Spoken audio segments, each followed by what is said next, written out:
షష్టగ్రహ కూటమి వలన మనుష్యులకు సమస్య వస్తుందా అంటే వారి జాతకంలో మీనరాశి ఏ స్థానం అయిందనేది తీసుకోవాలి. అది దశమ స్థానమా, లేదా చంద్రాతు మీనరాశి ఎక్కడుంది, లేదా లగ్నాతు మీనరాశి ఎక్కడుంది. ఒకటి పాయింట్ నెంబర్ 1. నెంబర్ 2, అసలు వీళ్ళ రాశి నుంచి అంటే అదే చంద్రాతు ఈ సపోజ్ చంద్రస్థానం నుంచి ఒక 7వ స్థానం అనుకుందాం. 7వ స్థానంలోకి ఇన్ని గ్రహాలు వస్తున్నాయి అన్నప్పుడు అక్కడ ఏం చేయాలి? వైవాహిక పరంగా సమస్యలు రాకుండా జాగ్రత్త తీసుకోవాలి. లేదా వివాహం అవ్వటము, లేదా వివాహము అవ్వకుండా బ్రేక్ అయిపోవడం, ఇలాంటివి జరుగుతూ ఉంటాయి. అయితే ఇంకోటి అత్యంత ప్రమాదము అనడానికి లేదు. ఎందుకంటే వ్యక్తిగత జాతకానికి కాలక్రమేణా జరిగేటటువంటి అనార్థాలకు సమస్య ఉండదు. ఇప్పుడు రాష్ట్రానికి అప్పు వచ్చిందండి, అప్పు వస్తే అందరం బాధితులమే, అందరం కట్టాలి, తప్పదు, నో డౌట్ ఎట్ ఆల్. అందులో ఇవాళ కాకపోయినా ఇంకో 10 ఏళ్లకైనా ఖచ్చితంగా ప్రతి రూపాయితో సహా మనం కట్టవలసిందే. అది ఓకే. అలాంటిదే ఈ షష్టగ్రహ కూటమి కూడా. ఇక్కడ మీనరాశిలో జలరాశిలోకి వచ్చాయి కాబట్టి అందులో బుధుడు నీచలో ఉన్నాడు. రేవతి నక్షత్రంలో ఉగాది వస్తుంది. తద్వారా ఏమవుతుందంటే ఎక్కువగా ప్రభుత్వం పైన అపకీర్తి వచ్చే అవకాశం ఉంటుంది.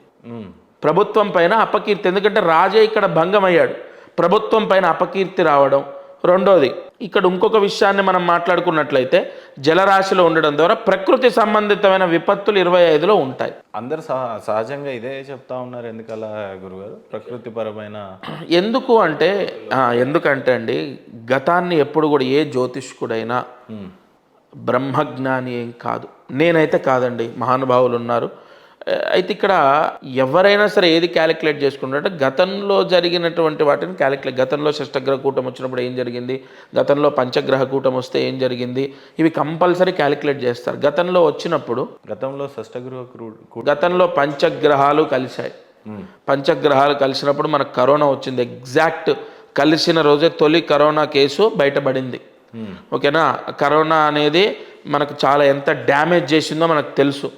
కానీ అంత స్థాయిలో డ్యామేజ్ అవుతుంది అని మనం భయభ్రాంతులకు అవ్వద్దు. ఎందుకంటే దానికి మించిన డ్యామేజ్ ఇంకా ఉండదు. అంత డ్యామేజ్ జరిగింది. ఇంకోటి, ఎటువంటి డ్యామేజ్ అయినా సరిదిద్దుకునే శక్తిని మనం సృష్టించుకున్నాం. భగవంతుడు సృష్టి చేస్తే సృష్టికి ప్రతి సృష్టి మానవుడు చేశాడు ఇవాళ. కాబట్టి అసలు భయపడాల్సిన అవసరం ఏంటి? ఇల్లు కూలిపోతే 6 నెలల్లో మళ్ళీ ఇల్లు కట్టుకునే అన్ని పరికరాలు మన దగ్గర ఉన్నాయి. ఆ బలం ఉంది. అసలు అన్నం లేని చోటు ఉంటే నువ్వు అన్నం కింద పడితే అమ్మో అనుకోవచ్చు. కాబట్టి ఇక్కడ మనం భయపడాల్సిన అవసరం లేదు. ప్రకృతి సంబంధిత విపత్తులు వస్తున్నాయి, దాన్ని ఎలా ఆపుతావు? ఎలా ఆపాలి? మళ్ళీ ఇందాక నేను చెప్పినట్టు తపస్సు చేయాలి. తపస్సు చేసేవాళ్ళు ఏరి సరిపోదు, ఈ తపస్సు సరిపోదు. 100 కిలోలు బరువు నా నెత్తినేస్తే నా స్టామినా సరిపోదు ఆ 100 కిలోలు మోయడానికి. కాబట్టి ఈ పాపత్వం అనేది అక్కడ సృష్టింపబడుతోంది 6 గ్రహాలు కలిసి. దానికి మనం అంతా ఏం చేయాలంటే 100% మన మెడిటేషన్ పెంచాలి, పూజలు పునస్కారాలు 100% పెంచాలి. అవి మనల్ని కాపాడుతాయి. Point number 1.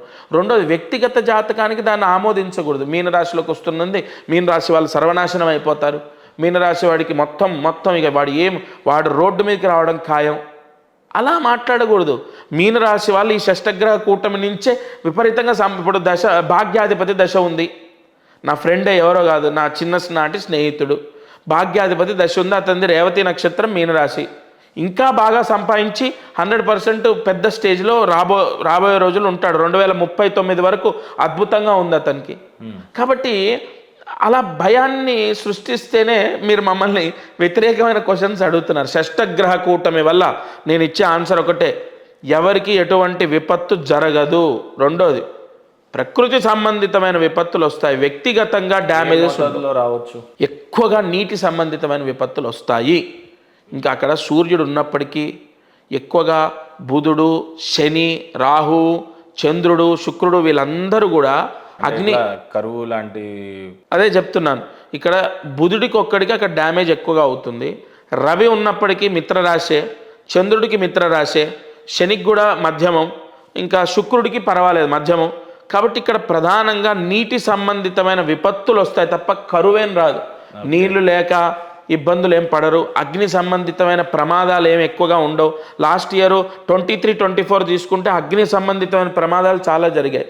బట్ ఈ ఇయర్లో అలా ఏముండదు. ఎక్కువగా నీటి సంబంధితమైన విపత్తులు, అకాల వర్షాలు అవ్వచ్చు, సునామీ అవ్వచ్చు, లేదంటే నీటి సంబంధితమైన విపత్తులు ఎక్కువగా ఉంటాయి. అంటే ఎక్కువగా వచ్చే కరువు కాకుండా ఎక్కువగా తర్వాత నీటి సంబంధితమైన వ్యాపారాలు కూడా డ్యామేజెస్ అయ్యే ఛాన్సెస్ ఉండొచ్చు.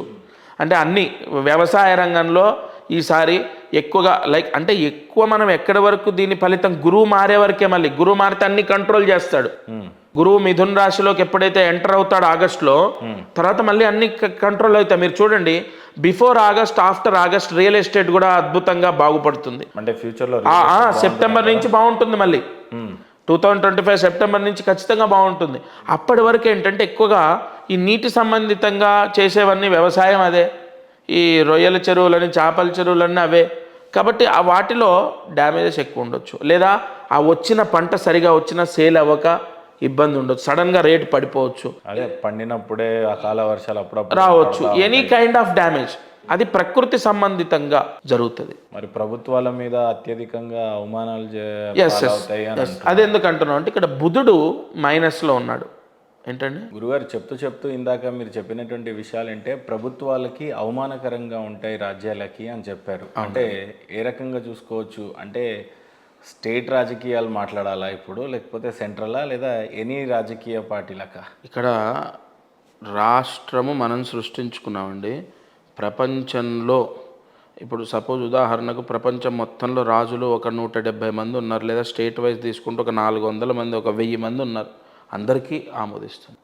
ఖచ్చితంగా ఎక్కువగా ఇక్కడ ప్రభుత్వంలో రూలింగ్లో ఉన్నటువంటి ఎవరికైనా గుర్తుపెట్టుకోండి, ఇప్పుడు మీరు అనుభవించే స్టేటస్, మీరు కష్టపడి ఎంత టాలెంట్ ఉపయోగించినా కలిసి రాకపోతే మీరు ఈ స్థితిలో ఉండరు. 100% ఇది ప్రూవ్డ్ అండి. ఇప్పుడు వీసా ఇంటర్వ్యూకి అందరూ నాలెడ్జ్ ఉన్న వాళ్ళే వెళ్తారు. వీసా కొన్ని సందర్భాల్లో ఎందుకు ఇచ్చాడో తెలియదు. వాడు వచ్చి చెప్తుంటాడు, నన్ను ఏం అడగకుండా ఒక్కటే క్వశ్చన్ అడిగాడు, వీసా ఇచ్చాడంటారు. ఒక పాపం ఆవిడ దాదాపు ఇప్పుడు 4 సార్లు రిజెక్ట్ అయింది. 100% మీరు ఇప్పుడు ఇవాళ కూర్చొని మీరు అనుభవిస్తున్న యోగం గత జన్మ పుణ్యాన్ని పట్టుకొని గ్రహాలు మీకు ఇస్తాయి. అలాగే రాజై కూర్చున్నటువంటి వాళ్ళందరూ కూడా యోగాలు అనుభవిస్తూనే ఉన్నారు, అనుభవిస్తారు. బట్ దీని ప్రభావం కూడా అనుభవించక తప్పదు. కానీ దేని బేస్ చేసుకొని చెప్తున్నారు? కొంపదీసి ఈ మధ్య కాలంలో ప్రభుత్వాలు ఫామ్ అయ్యి కొద్దిగా క్లిష్ట పరిస్థితుల్లో అప్పులు చేసిన పరిస్థితులు ఎక్కువగా కనపడతా ఉన్నాయి. దీన్ని చూసి మీరు ఏమైనా చెప్తున్నారా, లేకపోతే నిజంగానే శాస్త్రాన్ని ప్రామాణికంగా తీసుకొని చెప్తున్నారా? శాస్త్రాన్ని ప్రామాణికంగా తీసుకునే మాట్లాడతాను. అప్పు ఇక్కడ ఒక చోట ఏంటి, ప్రతి చోట ఉందే అప్పు, ప్రతి చోట ఉంటుంది. అప్పు అంటే అభివృద్ధి అండి. వాళ్ళు చెప్పే మాట అదే కదా, అప్పు అంటే అభివృద్ధి అంతే. అక్కడ అది ప్రమాణం తీసుకొని చెప్పడానికి ఏమీ లేదు. వాస్తవంగా అభివృద్ధి కనపడుతుంది. తెలంగాణ రాష్ట్రం నా చిన్నప్పటికి ఇప్పటికీ అద్భుతం. ఇప్పుడు ఇది ఒక మహా అద్భుతం. రాబోయే రోజులు ఇంకా అద్భుతం అవుతుంది. ఓకేనా? అలా కాబట్టి ఇక్కడ ఎక్కడ అద్భుతం ఉంది? చాలా మంది ఇందాక మీరు చెప్పినట్టు రియల్ ఎస్టేట్ ఏం లేదు కదా. రియల్ ఎస్టేట్ ఒక్కటే లేదు, రియల్ ఎస్టేట్ ఒక్కటే, అది కూడా సెట్ అవుతుంది. సెప్టెంబర్ తర్వాత సెట్ అవుతుంది. పోనీ అదొక్కటే బాగాలేదని మీరు అంటున్నారు. ఏ రంగం బాగుందని మీకు అనిపించింది? అన్ని రంగాలు బాగున్నాయి. అంటే ఇప్పుడు మిమ్మల్ని రాజకీయ నాయకుడు లాగా అడగొద్దు నేను. పర్లేదండి, అన్ని రంగాలు బాగున్నాయి. ఇప్పుడు కుప్పగూలిన సాఫ్ట్వేర్ కూడా కోలుకుంటుంది. రెండోది అసలు అంటే మీరు అడిగారు కాబట్టి చెప్తున్నాను, కాంగ్రెస్ ప్రభుత్వం రావడానికి రియల్ ఎస్టేట్ పడిపోవడానికి లింక్ పెడుతున్నారు కానీ సంబంధం లేదండి. అదెట్లా? అంతవరకు చాలా మునుపటి కేసీఆర్ ఉన్న టైంలో చాలా బాగుంది అనే వ్యక్తులు ఇప్పుడు 100% బాగుంది. ఇప్పుడు కేసీఆర్ గారు ఉన్నప్పుడు రియల్ ఎస్టేట్ బాగుంది, అంత దానికి ముందు రాజశేఖర రెడ్డి గారు ఉన్నప్పుడు ఇంకా బాగుంది. అలా కాదండి, ఇక్కడ కాలక్రమేణా గ్రహాల యొక్క నాయకత్వాలు మారినప్పుడు దాని ప్రభావం ఉంటుంది. ఈయన వచ్చిన టైంకి అది వచ్చింది, ఆ నింద ఈయన మోస్తున్నారు, రేవంత్ రెడ్డి గారు మోస్తున్నారు. అంటే ఇందాక మీరు చెప్పిన డాట్ ఇక్కడ కనెక్ట్ చేస్తున్నారు. 100% అండి. ప్రభుత్వాలు ఇంకా పడతాయి ఉంటాయి. ప్రస్తుతం రూలింగ్ పార్టీ ఖచ్చితంగా నిందలు మోస్తుంది. ఇప్పుడు ఎక్కడో ఏదో ఒక చిన్న డ్యామేజ్, ఒక మరణమే జరిగింది, అది ప్రభుత్వం మీద హల్చల్ చేస్తారు. ఇప్పుడు ఇక రాబోయే రోజులు ఎక్కువగా ఉంటాయి. ఏదన్నా ఒక చదువుకునే విద్యార్థో లేదా ఇంకోటో ప్రతి ఇన్స్టెంట్ ఇంకా ప్రభుత్వానికే లింక్ పెట్టి దీనివల్లే మీ యొక్క అశ్రద్ధ వల్ల, మీ చాతగానితనం వల్ల అనేవి ఉంటాయి. అది జరుగుతూనే ఉన్నాయి, కామన్. బట్ ఈ 6-7 నెలలు ఎక్కువగా ఉంటాయి. రెండోది అసలు రియల్ ఎస్టేట్ కుప్పగూలిపోవడానికి కాంగ్రెస్ ప్రభుత్వానికి సంబంధాలు ఏంటి? ఏమన్నా కాంగ్రెస్ ప్రభుత్వం సడన్గా రేట్లు లక్షలు పెంచాయా లేదా డౌన్ చేశాయా? ఏముండదు దాని ఏమి ఉండదు కదండి. బేసిక్ అంటే దెబ్బ పడినప్పుడు ఇప్పుడు నాకే ఇంట్లో మా భార్యకి నాకు గొడవ అయింది అనుకోండి, నేను ఏదో ఒకటి లింక్ పెట్టుకుంటాను. ఆ రోజు నేను ఎదురు రావద్దు అంటే ఇక చూసినా వాడు అసలే ఒంటి కన్ను మెల్లకన్నుడే వాడు అని నేను ఏదో అంటాను బాధలోనో కోపంలోనో. లేదంటే ఉదాహరణకు ఒక కొబ్బరికాయ కొడితే అది డ్యామేజ్ అయింది అనుకోండి, ఆ రోజే నాకు ఒక క్లయింట్ డబ్బులు ఇస్తా అని ఇవ్వలేదు. చూసా దీనివల్ల అయిందని నేను నా మైండ్ అన్నీ చెప్పేవాడిని నేనే. మా గురువుకి ఎవరికి ఫోన్ చేస్తే ఆయన ఏమంటాడు, రేపు పొద్దున్నే శివాలయానికి వెళ్ళు, అభిషేకం చేయి. ఎలాగూ టైం టేకింగ్ ప్రాసెస్లో పని అవుతుందండి. ఒకటి గుర్తుపెట్టుకోండి సార్, ఫ్యాక్ట్ ఏంటో తెలుసా, ఏ పని అయినా డిలే అయిన పని రేపో ఎల్లుండో అవ్వవలసిందే. అప్పుడు గురువులు ఏం చెప్తారంటే నీకు ఈ గ్యాప్లో నువ్వు భయపడకుండా ఉండడానికి ఫలానా జపం చేయి. ఆ జపం అయిపోయేసరికి 6 రోజులు పడుతుంది. ఈ 6 రోజులు నాకు ఇవ్వాల్సిన డబ్బు ఖచ్చితంగా ఇస్తాడు. పాయింట్ అది. ఓవరాల్గా మనకు ప్రభుత్వాల పైన వచ్చేటటువంటి నిందలకు రియల్ ఎస్టేట్ ఇంకోటో మనం లింకు పెడతాం తప్ప పూర్తి బాధ్యులు వాళ్ళు కాదు. వాళ్ళు శ్రద్ధ తీసుకునే అంతెందుకు, నాకు పోలీస్ శాఖ వాళ్ళు నన్ను కాపాడినంత ఎవరిని కాపాడుండరు, అంత ప్రొటెక్ట్ చేశారు నన్ను. మరి ఈరోజు వాళ్ళు నిజంగా హ్యాట్స్ ఆఫ్, నాకు ప్రత్యక్ష దైవాలు వాళ్ళే. ఎన్నో అన్యాయాలు నన్ను ఎంతోమంది మోసం చేస్తే అన్నిటికీ వాళ్ళు ముందరుండి అన్నిటికీ న్యాయం చేశారే. కాబట్టి అలా తీసుకోవడానికి లేదు. ప్రతి దానికి కూడా ఖచ్చితంగా గ్రహస్థితి వల్లే కారణమని నేను అంటాను. మిమ్మల్ని పొలిటికల్ తక్కువ అడిగి ఇప్పుడు శాస్త్రాల పరంగా ఎక్కువ అడిగే ప్రయత్నం చేస్తాను. ఓకే. గతంలో కేసీఆర్ గారు సంవత్సరానికి ఒక యాగము హోమం లాంటివి చేసేవాడు. ఓకే. రేవంత్ రెడ్డి గారు వచ్చిన తర్వాత కొద్దిగా ఎక్కువగా కనపడనట్టుగానే కనిపించినాయి. ఓకే. మరి మీరు కేసీఆర్ గారిని సమర్థిస్తారా, ఈయన్ని సమర్థిస్తారా? అసలు ప్రభుత్వాలు ఎలా ఉండాలి, ప్రభుత్వంలో పాలించినటువంటి నాయకుడు ఎలా ఉండాలి, ఆ రాజు ఎలా ఉండాలి అని అంటే మీరు ఏం చెప్తారు? సార్, దైవికమైన ఆరాధన చాలా ముఖ్యమండి. దేవతారాధన ముఖ్యం. రాజు చేయాలి, ఆయన పనులు మానుకొని నేను చెప్పను, కానీ ఏదో రూపేణ చేయిస్తూనే ఉండాలండి. ఎందుకంటే ప్రతిదీ మనం ఎలాగైతే ఇప్పుడు సీఎం గారు వెళ్ళే వెహికల్ని 100 సార్లు చెక్ చేస్తారు. ప్రోటోకాల్ మొత్తం ఒక 10 కిలోమీటర్ల వరకు చెకింగ్ ఉంటుంది. ఎలాగైతే ఆయన ప్రొటెక్షన్ గురించి వెహికల్ ఎంత ప్రొటెక్ట్ చేస్తుంది అని నమ్మి చేస్తారో, భగవత్ అనుగ్రహం సృష్టిని కాపాడుతుంది, రాష్ట్రాన్ని ప్రశాంతంగా ఉంటుందని నమ్మి చేయాలి. ఇన్ని చేస్తున్నాం కదా. ఒక వ్యక్తి పలానా వాళ్ళు క్యాస్ట్ వాళ్ళు అడిగితే పలానా వాళ్ళకి ఇన్ని కోట్లు, పలానా వాళ్ళకి ఈ భవనం, పలానాకి ఇది చేస్తున్నారు. అలాగే పూజలు అనేవి ఏం దుర్మార్గమేం కాదండి. పూజలు యాగాలు చేస్తే అదేం తప్పేం కాదు. మీరు డైవర్ట్ అవ్వద్దు.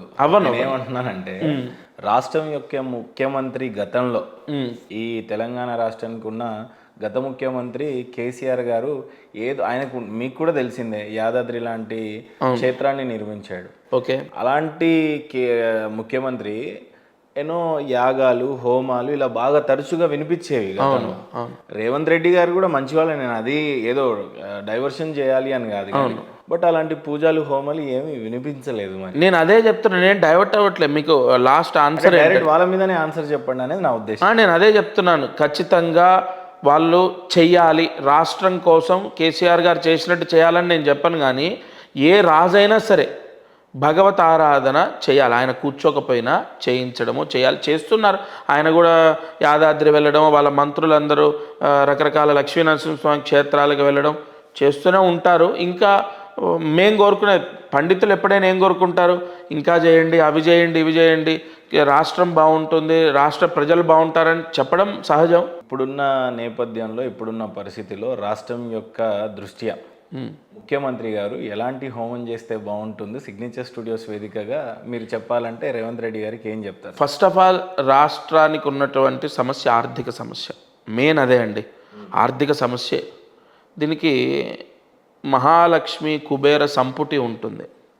మహాలక్ష్మి కుబేర సంపుటి, చండి, గణపతి, ఈ 3 దేవతలు కుబేర మంత్రంతో సంపుటి చేస్తే గణపతి కానీ, నాకున్న పరిజ్ఞానంలో నేను చెప్తున్నాను, చేయిస్తున్నాను, సక్సెస్ అవుతున్నారు.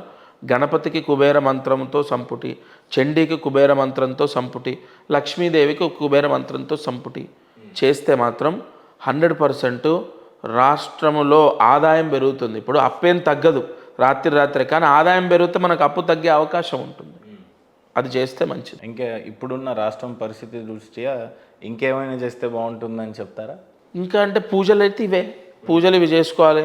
ఇంకా మిగతావి అంటే రానున్న రోజుల్లో విపత్తులు ఎక్కువ ఉంటాయి అంటున్నారు. ఎస్ ఎస్ అవమానకరమైన పరిస్థితి ఎక్కువగా ఎదుర్కొనే అవకాశాలు ఎక్కువగా ఉన్నాయి అని అంటున్నారు.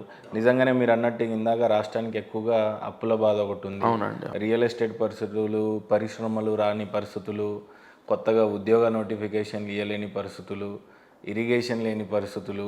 ఒకప్పుడు ఏదో ఒక ప్రాజెక్ట్ నడిచేది, ఇప్పుడు అలాంటి ఇరిగేషన్ లేదు. లేదంటే మూసీ ప్రాజెక్ట్ని స్టార్ట్ చేస్తానన్న సీఎం కేసీఆర్ మన రేవంత్ రెడ్డి గారేమో బడ్జెట్ ఇవ్వలేదు కేంద్రం అని చెప్పేసి అది కూడా ఎటుపోయిందో తెలియట్లేదు. లేదండి. ఇప్పుడు ఇది మీరు అదే ఇప్పుడు మీరు అడిగే ప్రశ్నలన్నీ చూడండి. ఇప్పుడు ఆ గ్రహాల యొక్క ప్రభావం మీ నుంచే స్టార్ట్ అయినట్టుగా, ఆ నీడ పడ్డట్టుగా ఇప్పుడు అదే నేను అన్నది, నిందలు ఎక్కువైపోతాయి. ప్రభుత్వ పరిపాలకులకు నిందలు ఎక్కువైపోతాయి. ఇప్పుడు అది లేదని ఇది లేదని ఒకటి ఉంటే ఇంకోటి ఎట్లా ఉండదు. అన్నీ ఉండొద్దు. బాగా ఏమన్నా రెమెడీ మీరు అన్ని కోరికలు ఎప్పుడు కేసీఆర్ గారు కాదు ఎవరున్నా సరే అన్ని కోరికలు 100% ఫుల్ఫిల్ అవ్వడం అసంభవం. బాగా చెప్పారు గురుగారు. అది 100% ఫ్యాక్ట్ అండి. బట్ ఎక్కువగా శ్రద్ధ తీసుకోవాల్సినవి మాత్రం సెప్టెంబర్ తర్వాత తీసుకుంటారు. అన్నీ 1 by 1 క్లియర్ చేసుకుంటూ వస్తారు. ఇంకోటి ఆయన జాతకంలో కూడా గురువు మహారాజయోగాన్ని ఇస్తున్నాడు, స్టార్ట్ అవుతుంది.